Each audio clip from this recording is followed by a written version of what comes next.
दोस्तों नमस्कार। आप सबका स्वागत है मेरे चैनल हिंदी की बिंदी पर।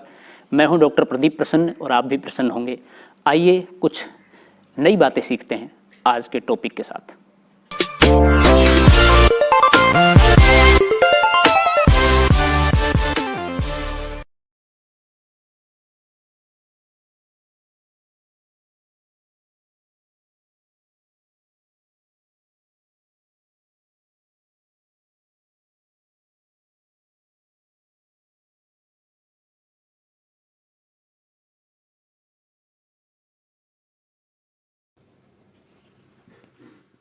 विद्यार्थियों, आज की वीडियो हम बना रहे हैं कक्षा 9 की हिंदी पाठ्यपुस्तक क्षितिज के पाठ हरिशंकर परसाई द्वारा लिखे गए प्रेमचंद के फटे जूते से संबंधित हम इस वीडियो में इस पाठ का वाचन करेंगे। साथ ही साथ लेखक हरिशंकर परसाई का संक्षिप्त परिचय देंगे और पाठ का अर्थ भाव स्पष्ट करेंगे। तो आइए शुरू करते हैं आज की वीडियो। आप देख रहे हैं हिंदी की बिंदी चैनल। तो सबसे पहले हरिशंकर परसाई जी का संक्षिप्त परिचय। हरिशंकर परसाई का जन्म सन 1922 में मध्य प्रदेश के होशंगाबाद जिले के जमानी गांव में हुआ। नागपुर विश्वविद्यालय से एमए करने के बाद कुछ दिनों तक अध्यापन किया। सन 1947 से स्वतंत्र लेखन करने लगे। जबलपुर से वसुधा नामक पत्रिका निकाली, जिसकी हिंदी संसार में काफ़ी सराहना हुई। सन 1995 में उनका निधन हो गया। हिंदी के व्यंग्य लेखकों में उनका नाम अग्रणी है। परसाई जी की कृतियों में हंसते हैं रोते हैं जैसे उनके दिन फिरे कहानी संग्रह, रानी नागफनी की कहानी और तट की खोज ये उपन्यास हैं। तब की बात और थी, भूत के पांव पीछे, बेईमानी की परत, पगडंडियों का ज़माना, सदाचार का तावीज़, शिकायत मुझे भी है और अंत में ये निबंध संग्रह है। वैष्णव की फिसलन, तिरछी रेखाएं, ठिठुरता हुआ गणतंत्र, विकलांग श्रद्धा का दौर, ये व्यंग्य संग्रह है जो कि बहुत उल्लेखनीय है। मूलतः परसाई जी ने चाहे कहानी लिखी हो, चाहे उपन्यास या निबंध या कुछ भी, लेकिन उनकी जो शैली है वो व्यंग्य की है और बहुत ही विशिष्ट और धारदार व्यंग्य परसाई जी ने लिखा। परसाई जी से पहले जितने भी व्यंग्यकार हुए उनमें व्यंग्य की इतनी तीव्रता नहीं रही जितनी कि परसाई जी के लेखन में थी। भारतीय जीवन के पाखंड, भ्रष्टाचार, अंतर्विरोध, बेईमानी आदि पर लिखे उनके व्यंग्य लेखों ने शोषण के विरुद्ध साहित्य की भूमिका का निर्वाह किया। उनका व्यंग्य लेखन परिवर्तन की चेतना पैदा करता है। कोरे हास्य से अलग यह व्यंग्य आदर्श के पक्ष में अपनी उपस्थिति दर्ज कराता है। सामाजिक, राजनीतिक और धार्मिक पाखंड पर लिखे उनके व्यंग्यों ने व्यंग्य साहित्य के मानकों का निर्माण किया। परसाई जी बोलचाल की सामान्य भाषा का प्रयोग करते हैं, यानी कि बहुत सहज भाषा में वो व्यंग्य इतना चुटीला कहे जाते हैं कि हम कल्पना भी नहीं कर सकते, किंतु संरचना के अनूठेपन के कारण उनकी भाषा की मारक क्षमता बहुत बढ़ जाती है। प्रेमचंद के फटे जूते जो ये शीर्षक है, निबंध है, इसके बारे में बात करें तो ये निबंध में परसाई जी ने प्रेमचंद के व्यक्तित्व की सादगी के साथ एक रचनाकार की अंतर्भेदी सामाजिक दृष्टि का विवेचन करते हुए आज की दिखावे की प्रवृत्ति पर, अवसरवादिता पर व्यंग्य किया है, गहरी चोट की है कि आज लोग थोड़ा सा भी नाम प्राप्त कर लेते हैं तो कैसे अपने आप को शो ऑफ करते हैं, कैसे अपने आप को लोगों के सामने विशिष्ट दिखाने का प्रयास करते हैं। उसी संदर्भ में प्रेमचंद जी के जूतों को लेकर के परसाई जी ने इस व्यंग्य में विशिष्ट बात कही है। तो आइए विद्यार्थियों, हम इसका वाचन करते हैं। प्रेमचंद के फटे जूते। प्रेमचंद का एक चित्र मेरे सामने है। पत्नी के साथ फोटो खिंचा रहे हैं। सिर पर किसी मोटे कपड़े की टोपी, कुर्ता और धोती पहने हैं। कनपट्टी चिपकी है, गालों की हड्डियां उभर आई हैं, पर घनी मूछें चेहरे को भरा भरा बतलाती हैं। यानी कि एक सामान्य चित्र प्रेमचंद का है जो आमतौर पर हम और आप लोगों ने देखा है। पाँव में कैनवस के जूते हैं जिनके बंद बेतरतीब बंधे हैं। उनके जो स्लैश हैं जूतों के, वो बेतरतीब बंधे हैं, ठीक से नहीं बंधे हैं। लापरवाही से उपयोग करने पर बंद के शिरों पर ही लोहे की पतरी निकल जाती है और छेदों में बंद डालने में परेशानी होती है, तब बंद कैसे भी कस लिए जाते हैं। तो इसलिए ये समस्या है, इसलिए ऐसे वैसे आड़े तिरछे कैसे भी बांध लिए गए हैं। दाहिने पांव का जूता ठीक है, मगर बाएं जूते में बड़ा छेद हो गया है जिसमें से उंगली बाहर निकल आई है। आमतौर पर जूते फट जाते हैं। मेरी दृष्टि इस जूते पर अटक गई है। सोचता हूँ फ़ोटो खिंचाने की अगर यह पोशाक है तो पहनने की कैसी होगी। देखिए कितनी बड़ी यह व्यंग की बात है। क्यों? क्योंकि अभी तो चलिए थोड़ा सा चीज़ें बदल गई हैं और अक्सर हम लोग किसी भी स्थिति में फ़ोटो खिंचवा लेते हैं, और खिंचवा ही नहीं लेते हैं बल्कि खींच करके खुद हम सोशल मीडिया पर डाल देते हैं, अर्थात सबको देखने के लिए कह देते हैं। लेकिन पहले जब हमारे पास मोबाइल तो छोड़ दीजिए, कैमरे भी नहीं होते थे और हम फ़ोटो खिंचवाने के लिए जो लोग जाते थे, तो आम तौर पर फ़ोटो खिंचवाने के लिए लोग सुंदर कपड़े पहनते थे, सज धज के संवर के जाते थे और अच्छा बैकग्राउंड, अच्छी चीज़ें देख करके तब फ़ोटो खिंचवाते थे। तो विशिष्ट बात यह है कि फ़ोटो खिंचवाने का मतलब आपके पास सबसे अच्छी ड्रेस उस समय जो है वो है। तो यहाँ लेखक ये कह रहा है कि आज की तारीख में जो एक बहुत ही प्रतिष्ठित और बड़े साहित्यकार हैं और उस समय भी रहे हैं, उन प्रेमचंद के पास फ़ोटो खिंचवाने के लिए जब ऐसे जूते हैं, ऐसी ड्रेस है, ऐसी पोशाक है, तो सोचिए पहनने के लिए कैसी होगी। यानी कि इससे भी बदतर होगी, इससे ज़्यादा फटी होगी, बेकार होगी। ये व्यंग है। नहीं, इस आदमी की अलग अलग पोशाकें नहीं होंगी, इसमें पोशाकें बदलने का गुण नहीं है। ये जैसा है वैसा ही फ़ोटो में खिंच जाता है। और ये उससे भी आगे की और बड़ी बात कि लोग अक्सर दिखावे के लिए कुछ और पहनते हैं और वास्तव में कुछ और होते हैं। तो प्रेमचंद के लिए परसाई जी कह रहे हैं कि इस आदमी के लिए अलग अलग पोशाकें नहीं है, ये जैसा है वैसा ही है। फ़ोटो खिंचवाने के लिए और आम जिंदगी जीने के लिए पोशाकें, जूते अलग नहीं है, इसके पास वही सब चीज़ें हैं। मैं चेहरे की तरफ देखता हूँ, क्या तुम्हें मालूम है मेरे साहित्यिक पुरखे की तुम्हारा जूता फट गया है और उंगली बाहर दिख रही है। साहित्यिक पुरखे यानी कि साहित्य की प्रेरणा प्रेमचंद से अनेक लोगों ने ली है। तो वो बुजुर्ग साहित्य में कि आपको पता ही नहीं कि आपका जूता फट गया है, आपकी उंगली बाहर निकल रही है। क्या तुम्हें इसका जरा भी एहसास नहीं है? जरा लज्जा, संकोच या झेप नहीं है? क्या तुम इतना भी नहीं जानते कि धोती को थोड़ा नीचे खींच लेने से उंगली ढक सकती है? मगर फिर भी तुम्हारे चेहरे पर बड़ी बेपरवाही, बड़ा विश्वास है। फोटोग्राफर ने जब रेडी प्लीज़ कहा होगा, तब परंपरा के अनुसार तुमने मुस्कान लाने की कोशिश की होगी। दर्द के गहरे कुएं के तल में कहीं पड़ी मुस्कान को धीरे धीरे खींचकर ऊपर निकाल रहे होंगे कि बीच में ही क्लिक करके फोटोग्राफर ने थैंक यू कह दिया होगा। विचित्र है यह अधूरी मुस्कान, यह मुस्कान नहीं, इसमें उपहास है, व्यंग है। यहाँ भी महत्वपूर्ण बात परसाई जी ये कह रहे हैं कि प्रेमचंद को किसी बात पर भी कोई संकोच नहीं है। यानी कि उनकी उंगली दिख रही है, जूते फटे हुए हैं, मैले कपड़े हैं, गंदे कपड़े हैं, फटे हुए कपड़े हैं, इस बात का शर्म, इस बात की शर्म, इस बात की झिझक, इस बात का संकोच वो लोग करें जिनके पास ऐसा नहीं हो, जो दिखावा करना चाहते हैं। प्रेमचंद तो चाहता तो धोती थोड़ी नीचे खींच के अपने जूते या अपनी वो फटी हुई जूतों की जो स्थिति है उसको ढक सकता था, उंगली नहीं दिखाई देती। लेकिन नहीं, उनको क्यों ऐसा करना है, क्यों दिखाना है? जैसे हैं वैसा रहना है। और जो उनके चेहरे पर मुस्कान है वो भी बनावटी सी लगती है। क्यों? क्योंकि जीवन में, समाज में, तत्कालीन समय में उन्होंने इतने दुख देखे हैं कि उन दुखों के कारण चेहरे पर हंसी आ ही नहीं रही है।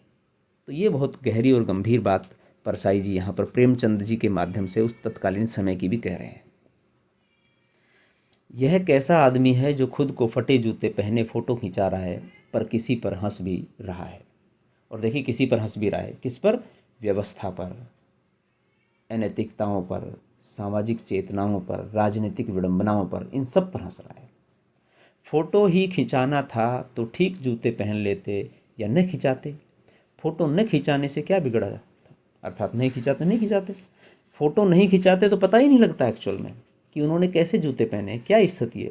फ़ोटो की कई स्थितियाँ होती हैं, लेकिन एक स्थिति यह है आपने उस समय क्या पहना है, क्या हाव भाव है, उसको कैप्चर कर लेती है, कैद कर लेती है, और आप कभी भी देख सकते हो उसको।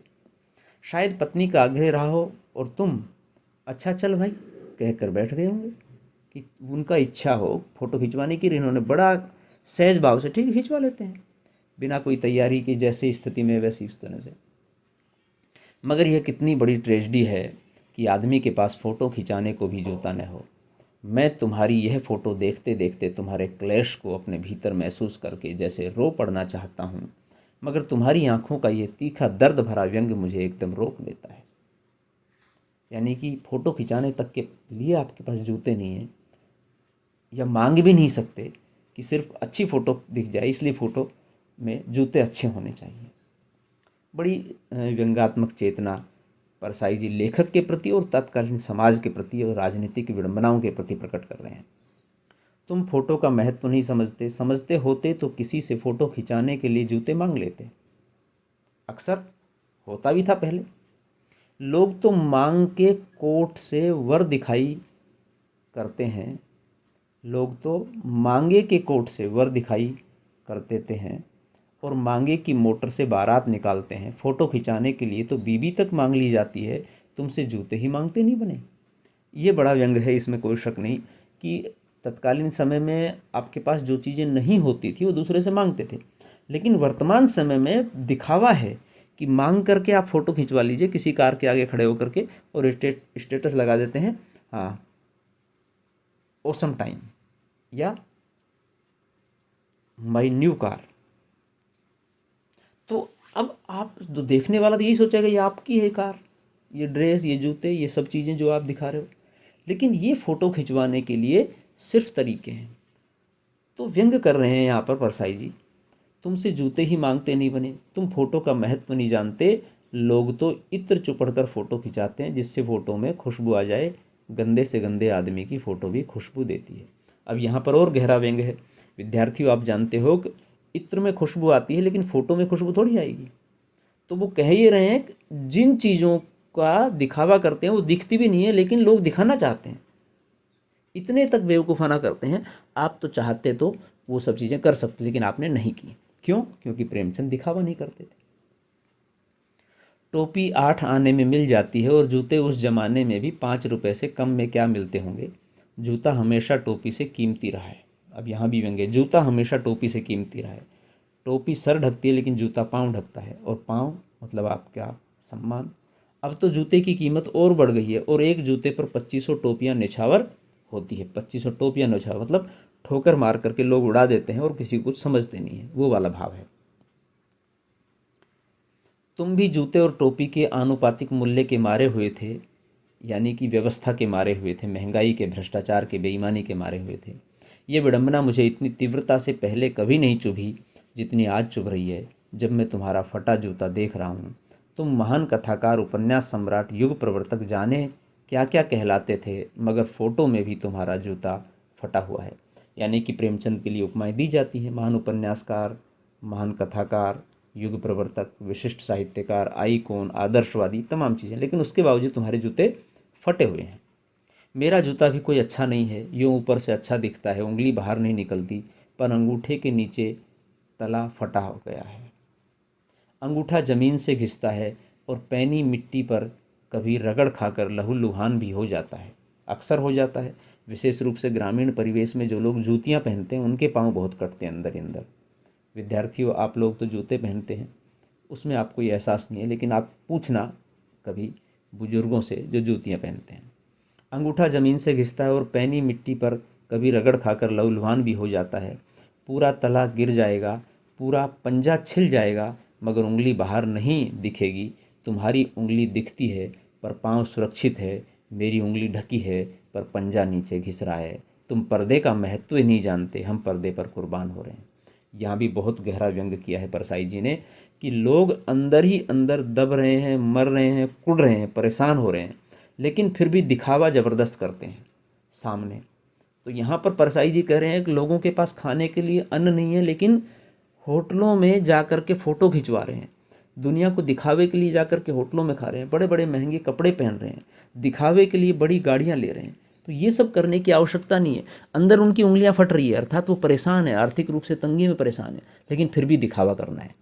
जबकि एक प्रेमचंद तुम थे कि तुम्हें कोई मतलब नहीं था दिखावे से, जो ज़िंदगी वास्तविक है, यथार्थ है, उसको जीना है, वही दिखनी चाहिए। तुम फटा जूता बड़े ठाठ से पहने हो, मैं ऐसे नहीं पहन सकता। फ़ोटो तो ज़िंदगी भर इस तरह नहीं खिंचाऊँ, चाहे कोई जीवनी बिना फ़ोटो के ही छाप दे। यानी कि फ़ोटो का कितना महत्व है। आपने ये नहीं सोचा आप इतने बड़े साहित्यकार हैं, लोग आपको याद करेंगे, आपकी फ़ोटो, आपका लिखा हुआ सारा महत्वपूर्ण है, उसका सबका अवलोकन होगा, विश्लेषण होगा, आलोचना होगी, समीक्षा होगी, लेकिन इन सब बातों की चिंता आपको नहीं है। कितने विशिष्ट व्यक्तित्व के धनी रहे प्रेमचंद। तुम्हारी ये व्यंग्य मुस्कान मेरे हौसले पस्त कर देती है। क्या मतलब है इसका? कौन सी मुस्कान है ये? क्या होरी का गोदान हो गया? अब यहाँ पर आपको पता है प्रेमचंद ने बड़ा ही प्रसिद्ध उपन्यास लिखा है गोदान, उसमें होरी एक पात्र है और उसकी मात्र छोटी सी इच्छा थी कि उसके घर पर एक गैया रहे। और गैया इसलिए नहीं रह पाती है क्योंकि उसके पास पैसा नहीं होता है, कर्ज हो जाता है, दूसरे लोगों के खेतों में, जमींदारों के खेतों में काम करता है, तो वो गाय नहीं खरीद पाता है। और अंत में जब उसकी मृत्यु होती है तो उस एक परंपरा रही है कि गाय या गाय का बछड़ा या गैया वो पंडित जी को दान किया जाए, ब्राह्मण को दान किया जाए, तो उसे गोदान बोलते हैं। उससे ये होता है कि व्यक्ति जो जिसका देहांत हुआ है वो मोक्ष प्राप्त होगा, उसने अच्छे काम किए हैं। इस ये दृष्टिकोण, ये मान्यता है। लेकिन गाय को दान तब करें ना जब जिसके पास गाय हो। तो वो कह रहे हैं आप ये मुस्करा रहे व्यंग से, क्या होरी का गोदान हो गया? उसने गाय को दान कर दिया, यानी कि उसकी पत्नी ने, उसके पीछे जो बचे उन्होंने। क्या पूस की रात में नील गाय हल्कू का खेत चर गई? पूस की रात प्रेमचंद की बड़ी ही प्रसिद्ध कहानी है। उसमें हल्कू एक जमींदार है, वो नीलगाय उसका खेत चर जाती है, वो घटना है। क्या सुजान भगत का लड़का मर गया क्योंकि डॉक्टर क्लब छोड़कर नहीं आ सकते? ये सब उनकी कहानियों आगे भी है। नहीं, मुझे लगता है माधो औरत के कफन के चंदे की शराब पी गया, वही मुस्कान मालूम होती है। और कफन उनकी कहानी बड़ी प्रसिद्ध। तो ये सब उनके पात्र हैं, उनकी कहानियों के, उनके उपन्यासों को, उनको लेकर के व्यंग कर रहे हैं कि क्या सब ये हो गया इसलिए आप मुस्कुरा रहे हैं। मैं तुम्हारा जूता फिर देखता हूँ कैसे फट गया। यह मेरी जनता के लेखक क्या बहुत चक्कर काटते रहे, यानी कि इधर से उधर जाने में, चलने में? क्या बनिए के तगादे से बचने के लिए मील 2 मील का चक्कर लगाकर घर लौटते रहे? अक्सर होता है, कर्जा हो जाता है, बनिया मांगता है, तगादा करता है, तो उससे बचने के लिए इधर उधर घूमते थे। साइकिल पे, रिक्शे पे, मोटर गाड़ी पे नहीं बैठ सकते थे क्योंकि पैसा लगता था। चक्कर लगाने से जूता फटता नहीं है, घिस जाता है। कुंभन दास का जूता भी फतेहपुर सीकरी जाने आने में घिस गया था। कुंभन दास की बड़ी खूबसूरत पंक्तियाँ है कि वो संतन को कहाँ सीकरी सो काम, आवत जावत, हाँ ये सब। उसे बड़ा पछतावा हुआ, उसने कहा आवत जावत पहिनियाँ घिस गई, बिसर गयो हरिराम, संतन को कहाँ सीकरी सो काम।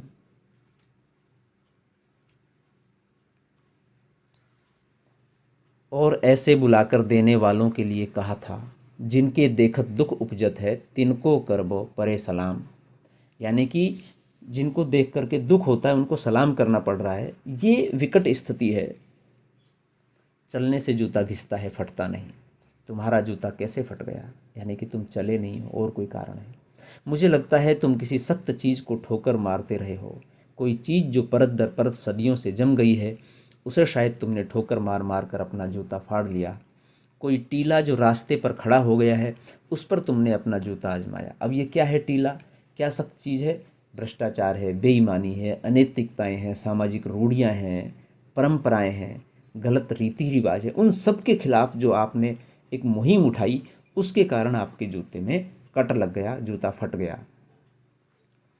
तुम उसे बचाकर उसके बगल से भी तो निकल सकते थे। टीलों से समझौता भी तो कर सकते थे। हो जाता है। सभी नदियां पहाड़ थोड़े ही फोड़ती हैं, कोई रास्ता बदलकर घूमकर भी तो चली जाती है। अर्थात तुम क्यों बहस करते हो, क्यों उनसे उलझते हो? भ्रष्टाचार से, बेईमानी से, अनैतिकताओं से चुपचाप से साइड से निकल जाओ, जैसे दूसरे लोग निकल सकते हैं। लेकिन नहीं, ये तुम्हारी खुददारी थी, ये तुम्हारे स्वभाव में नहीं था। तुम चाहते थे बदलाव हो। शिक्षक, लेखक का मतलब खाली लिखना नहीं है, वास्तव में बदलाव की सोच है। तुम समझौता कर नहीं सके। क्या तुम्हारी भी वही कमजोरी थी जो होरी को ले डूबी? वही नेम धर्म वाली कमजोरी?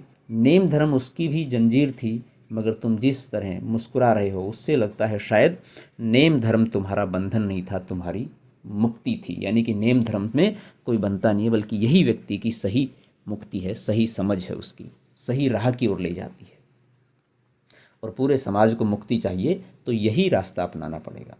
तुम्हारी ये पाँव की उंगली मुझे संकेत करती सी लगती है, जिसे तुम घृणित समझते हो, उसकी तरफ हाथ की नहीं पाँव की उंगली से इशारा करते हो। पाँव की उंगली से इशारा कर रहे हैं, हाथ की तरफ से नहीं। देखिए कितनी बड़ी बात है ये भी। यानी कि उसको समझने वाला समझेगा, दिखाई नहीं देगी लेकिन समझने वाला समझेगा। तुम क्या उसकी तरफ इशारा कर रहे हो जिसे ठोकर मारते मारते तुमने जूता फाड़ लिया? तुम क्या उसकी तरफ इशारा कर रहे हो जिसे ठोकर मारते मारते तुमने किसकी तरफ इशारा कर रहे हैं? बेईमानी, भ्रष्टाचार, अनैतिकताएं, इन सब के प्रति। मैं समझता हूँ, तुम्हारी उंगली का इशारा भी समझता हूँ और ये व्यंग मुस्कान भी समझता हूँ। समझने वाले लोग समझते हैं। तुम मुझ पर या हम सभी पर हंस रहे हो। उन पर जो उंगली छुपाए और तलवा घिसाए चल रहे हैं, उन पर जो टीले को बरकरार बाजू से निकल रहे हैं। तुम कह रहे हो मैंने तो ठोकर मार मार कर जूता फाड़ लिया, उंगली बाहर निकल आई पर पाँव बच रहा और मैं चलता रहा। मगर तुम उंगली को ढांकने की चिंता में तलवे का नाश कर रहे हो। तुम चलोगे कैसे? बड़ी महत्वपूर्ण बात कही है कि चलने के लिए जो तलवा चाहिए, ऊपर से जूता फट गया तो भी आप चल सकते हो, लेकिन तलवा फट गया तो नहीं चल सकते आप।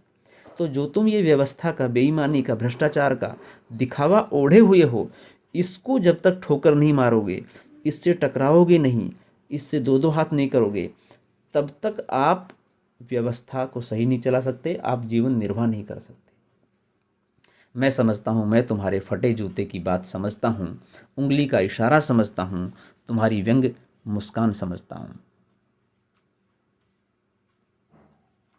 तो विद्यार्थियों, एक पूरी सामाजिक, राजनीतिक, आर्थिक, धार्मिक संरचना, पारिवारिक संरचना, व्यवस्था के ऊपर बहुत ही गंभीर और गहरी और संकेतात्मक चोट करता हुआ ये पाठ है प्रेमचंद के फटे जूते। हरिशंकर परसाई जी ने अपने व्यंग्य अंदाज में बहुत खूबसूरत तरीके से इसे बयां किया है और अनेक संकेत हमने समझाने का प्रयास किया है। फिर भी इसमें अनेक संकेत बाकी हैं, आप उन्हें समझ सकते हैं। यदि फिर भी कुछ समझ में नहीं आ रहा है तो हमें आप बताइए, हम उसको और विश्लेषित करने का प्रयास करेंगे। वीडियो आपने पूरी देखी, इसके लिए आपका बहुत बहुत आभार। आशा करते हैं वीडियो आपके लिए लाभान्वित होगी। यदि वीडियो आपको अच्छी लगी हो तो इसे लाइक करें, शेयर करें, कमेंट्स करें और हिंदी की बिंदी चैनल को सब्सक्राइब करना न भूलें। साथ ही साथ बेल आइकॉन को भी दबाएं ताकि सभी प्रकार की वीडियो की नोटिफिकेशन आप तक पहुंच जाएं। आज के लिए इतना ही। यदि आपके मन में इस वीडियो को लेकर के या किसी अन्य वीडियो को लेकर के कोई सवाल, कोई जिज्ञासा, कोई प्रश्न हो तो कमेंट्स के माध्यम से हमें सूचित करें, हम उसका समाधान करने का प्रयास करेंगे। आज के लिए इतना। नेक्स्ट वीडियो में नेक्स्ट टॉपिक साथ फिर मिलते हैं, तब तक के लिए शुक्रिया, नमस्कार।